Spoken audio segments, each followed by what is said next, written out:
That's right. Back at it again. Full custom hot dog here. Doing another movie review. That's right. Today we're going to be talking about the Amazon exclusive Jolt. Directed by Tanya Wexler, who I'm not familiar with. She has done quite a few movies, but nothing I know of here. I haven't heard of any of these films like Relative Evil, Hysteria. Written by Scott Washa. I bring that up because this is the only film that he's written. And he's done a pretty good job here. It's a neat little plot. If you haven't heard of it, which I feel like not many people have because it's an Amazon exclusive and it feels a little more buried than some of their other exclusives. But it's about a woman with poor anger management. Like Tourette's? Just tiny bit more intense. It's kind of an anti-crank, if you will, where she pop off at a moment's notice and just go into a murderous, angry rampage. I am a killing machine! So she wears a vest that she can make electrocute her to calm her down so she will want to kill people less. This is not a cure. The only way we're going to make progress is cutting-edge, avant-garde treatment. And sort of regain her control because she will just go nuts. It's kind of a neat little device here. That's why I say it's sort of like a opposite crank. And then in this film we have Kate Beckinsale, who is wonderful here, who is great, a very solid action star. You've got Jai Courtney as well. So what happens here is Jai Courtney and Kate Beckinsale, their characters go on a couple dates, and Kate Beckinsale's character is named Lindy. Lindy goes on these dates and starts to really fall for this guy after not wanting to because she's afraid she's going to kill him. She wants to kill everything around her. Just the tiniest things make her want to murder. In gnarly ways, of course. Like an assassin or something. And so she doesn't want to fall for somebody, and she starts to, and then her love interest dies. And so she sets out to find the killer and causes havoc along the way. Stanley Tucci plays her doctor. You've got her trying to evade the police. There's a wonderful scene where she's in the hospital, and so is one of the cops that are after her. And so the police officer has the gun drawn on her, and our hero, our heroine, our anti-hero, I don't know, whatever, starts to chuck babies at the cop, so the cop catches him so she can get away. A really fun scene. This movie feels like it's based on a comic book, but it's not. It's a total OC all the way through, and it's very rare. Watching this is pretty fun. It's a feminist action film that doesn't try to lecture you, and it just tries to do its own thing while making some wise remarks. And I thought it was a total blast and doesn't seem like it really alienates anybody because it's just trying to have a good time.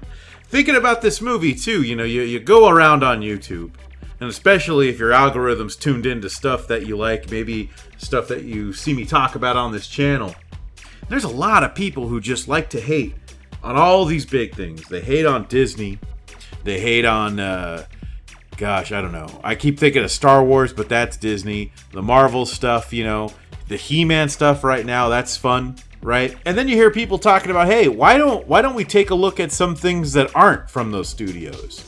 And then people say that and they kind of go back to consuming stuff from the big studios just in order to talk smack about it. I wish the screaming would stop. It's a vicious cycle. This feels like something that they should be looking at. Whether they're going to hate it or love it, that's not what I'm talking about. But getting outside of the stupid studio corporate garbo, these freaking corpos that run all of the entertainment around us, here's some stuff that's a little far off the radar. And I think maybe these are the things that they should be bringing to light. And again, whether they like it or not, that's a whole other topic. But bring it to light and talk about these things. I want you to take this crowbar and just bash my head right in. Go ahead, really, please. Just bash it right in. This is something that I think deserves a sequel. I can see people not liking it because, again, it does some of the things of, kicking dudes in the balls all the time. A lot of dudes get kicked in the balls here. That's not the only thing I crunch. There's some pretty snappy retorts and some comebacks here as well.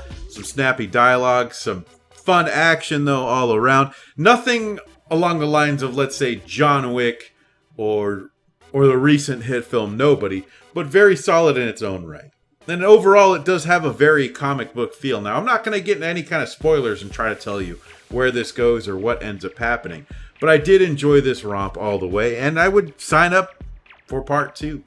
Part 3 even. They do set it up at the end that there could be more adventures here in this world. I would kind of like to see more characters that are interesting, because this is almost a superpower that our lead Lindy has, you know? So I would almost like to see more characters. I always want more, man. I think when it comes to things like this, I do appreciate some excess, and they do kind of hold back because a lot of her rivals are in fact very human. So I definitely would have liked a little bit more there. But overall, a solid film that, again, your mileage may vary. I enjoyed it. I know a few other people who liked it as well. Some people that I didn't expect to like this also. So I think it's at least worth checking out and paying some attention to some films that aren't being marketed to us on a bigger scale. Now, I could be wrong on that. There could be ads playing for this all over the place. I have no clue. I don't watch TV. I watch really dumb stuff on YouTube. So honestly, I don't really see a lot of YouTube ads. So maybe they're hitting it hard there. But I haven't seen a lot of stuff when it comes to marketing. So check it out. And of course, let me know what you think in the comments. What should you expect? Like I mentioned, sort of a female empowerment take on Crank, but an inverted Crank, the opposite of Crank. Are you really that stupid? You know what? I think I am exactly that stupid. An anti-Crank. And so if you come in with that, I think you're going to be fine. But it's fun. There's a lot to like here. Kate Beckinsale is always enjoyable. Probably one of the better parts of the Underworld series. Correct me if I'm wrong. But of course, let me know what you think in the comments. I'm your host, Full Custom Hot Dog. You can follow me on Twitter. It's Full Custom Hot Dog without the last O, because that's just too long for Twitter. So thank you all for watching, and until next time. If you like what you see, I love what I see. make sure to hit that subscribe button and the bell for notifications so you can watch whatever comes next. And if you like the music you hear, you can follow me on SoundCloud and Spotify. Check the description for links.